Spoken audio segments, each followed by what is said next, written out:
thanks a lot for the invitation to this very cool workshop. So as I was introduced, I will talk about LCA applied to shellfish farming in general, but I will talk specifically to a preliminary case study that we are conducting right now of the organic supply chain of Manila clam in Italy.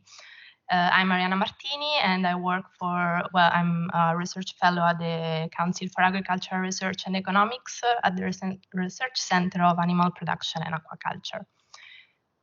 Okay. By the end of today, we understood that there is a lot of interest in improving the environmental efficiency of all the supply chain, but also with special regard to the aquaculture value chains.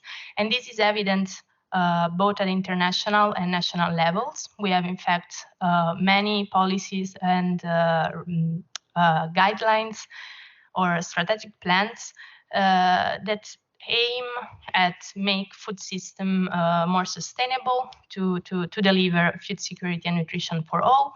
And for example, we have the strategic guidelines for more sustainable and competitive EU aquaculture and the Italian National Strategic Plan for Aquaculture.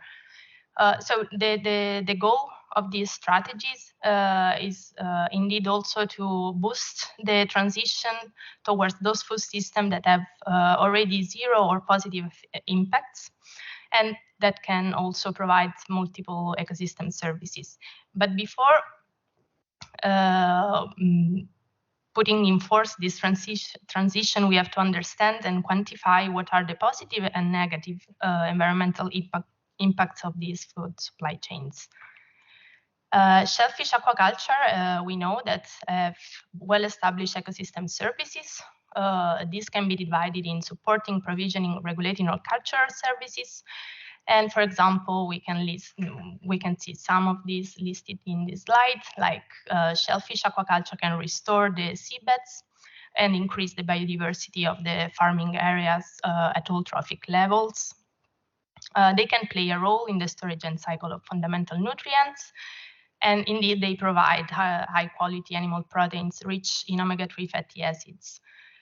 Shellfish waste, the shells, can also be used and recycled as construction materials or fertilizers, and they can indeed mitigate the effects of eutrophication or reduce the rate of shoreline and bed erosion. Concerning the cultural services, in those areas where shellfish farming or fishing is a very long and strong tradition, this sector also can bring tourism or bring benefits, symbolic or spiritual benefits. And some of these ecosystem services can also be seen as natural-based solutions as defined by the IUCN. In addition, shellfish aquaculture has a very low carbon footprint, or in general, quite low environmental impacts. And for this reason, today I'm going to talk about the preliminary results of the Manila clam aquaculture, in particular the organic supply chain. I choose the Manila clam because this gives us the opportunity to describe a very important sector, European food supply chain, and inform possibly about food management plans. To give a bit of context, so the Ruditapis philippinarum in the EU, the Manila clam production in the EU is a very economically important sector. And Italy is the leader member state for this type of production. In 2020, Italy produced about 25,000 tons of clams, which covered about 95% of the European production in total. And in Italy, in particular, this sector represented 36% of the production of the aquaculture production value. Ruditapis decusatus, we know it's an alloctonous species which displaced the farming, the aquaculture of the native species, the Ruditapis decusatus, because its faster growth rate, tolerance to salinity and temperature variation, and eutrophication. However, in the last years, Manila clam farmers, complained about a decrease in production, and this is because there is a certain decline in the wild seed procuring, and this decline has indeed several causes behind that can also act synergistically, like, for example, climate change effect, over-exploitation, and habitat degradation. So this lack of available natural seed led to the decline of clam production, and so the farmers started to rely on seed produced in hatcheries, so in facilities, to guarantee the provisioning to the on-growing clam facilities. We have said that Italy has a strong importance in Manila clam production, but despite that, in the entire national territory, we have only one Manila clam hatchery. Another thing that it's worth to keep in mind is that if we produce certified and controlled Manila clam seed, this could also be an opportunity to develop the organic clam aquaculture. And in fact, this was started in Italy when this first hatchery, unique hatchery, was established in 2017. And with the presence of this hatchery, the production increased in the following years, increased a lot. But anyway, this only hatchery unit in Italy is not sufficient at all to provide SPET for all the on-growing facilities in the national territory, and therefore seed is almost all imported from USA or other EU member states. So I was saying, I'm going to tell you some preliminary results about this LCA the life cycle assessment applied to the organic Manila clam production. We choose as case study this very short supply chain, which comprises 3 phases: the hatchery facility, in which there is the microalgae production, broodstock maintenance and conditioning, and the larval rearing. The SPET is then moved to the lagoon in front of the hatchery, where it's farmed, and this is the growth phase. And then the final product is brought to the operation center in the same city, very close to the on-growing, to the farming area. This case, this supply chain is located in Emilia-Romagna, Goro, that is one of the most productive area in Italy in the North Adriatic Sea. So you use the LCA to assess the environmental performances and to identify and quantify the major sources of impacts. We use a cradle to the gate analysis, the recipe to 2016 midpoint in the impact assessment methods, and we use as functional unit 1 kilogram of packed organic clam. So here are the results. If we look at the overall supply chain, we can see that the different phases contribute differently to the different impact categories that are shown here. This is a selection for this purpose. And if, for example, if the hatchery seed phase contributes quite relevantly, mostly to freshwater and marine eutrophication and to the water consumption midpoint indicator, while the grow-out phase has its major impacts on the global warming and the related fossil resource scarcity. And the depuration phase has the lowest contribution to the selected impact categories, reaching less than 40% of the contribution. So if we look in more detail at the hatchery seed production, we can see that more than the 80% of the contribution is due to the electricity consumption, and this is quite clear why, because the hatchery needs to use a lot of electricity to carry out the microalgae production and the conditioning of all the broodstock and also larval rearing. They have a lot of pumps and other machineries, so this is not surprising. the growth phase, here as well, we have that the input that contributed most to global warming, terrestrial acidification, and fossil resource scarcity is the use of fuel, but also other impacts, other inputs contribute quite relevantly to the impact, to the overall impact, like the use of plastic materials, nylon, and PVC. But also, maybe you can see it's here. Sorry. Also, wood consumption for the delimitation of the farming area, that they use some wooden poles that are changed almost every year. So this is also has a certain impact.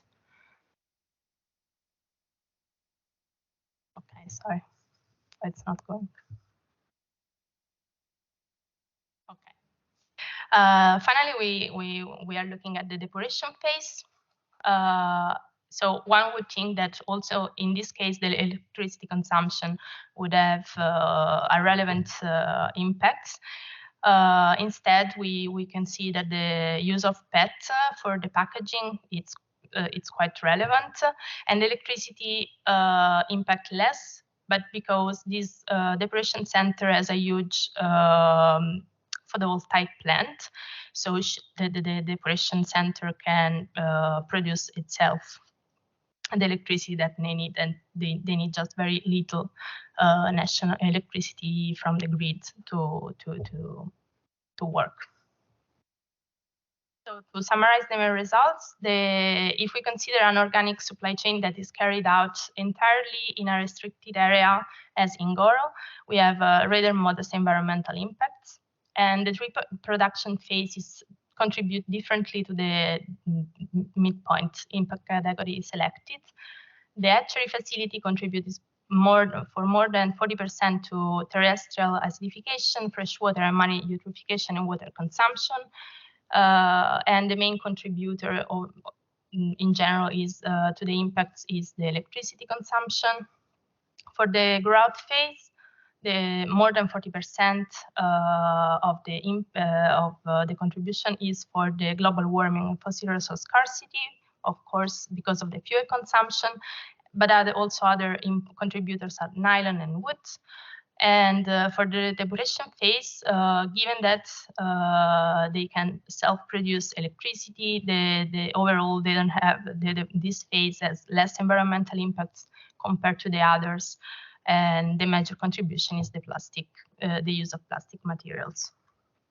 So to conclude, so there is an increasing gap between the natural seed availability and the demand, and this needs to be faced to allow a certain and maintain this sector. Otherwise, it will be disappearing in the next year. So one possibility could be to build up a national network of clam hatcheries, given that in Italy we have only one. And this should reduce the impact associated with the seed transfer from other countries, especially from the USA. However, the building up of a network of clam hatcheries should be, the environmental impact of this network should be better assessed. And also with the development of more hatcheries, this could also represent an opportunity to develop the organic clam farming, the organic sector, as also requested by the EU strategic guidelines. And however, we have to keep in mind that if this is the path that we should follow to maintain this sector strong, we should also think about mitigation strategies that must be implemented in this supply chain to reduce the impacts at all the three different phases. And we should take particular care about the impact of electricity and fuel and the plastic materials. Very rapid. Thank you. Any question from the audience, or we have, I think, yeah, one question in the chat. They are asking, the Manila clam was introduced during the 70s. Any negative ecosystem effects from its introduction and spread of farming, displacement native species? Okay, thanks for the question. Yes, true. The Manila clam was introduced in the early 70s in Italy around the 80s. I think that the displacement of the autochthonous species was not caused, well, both. The displacements, of course, as I was saying, the Rhoditapes decusatus is more sensitive to the environmental degradation and to rising in seawater temperature. So its population, let's say, declined.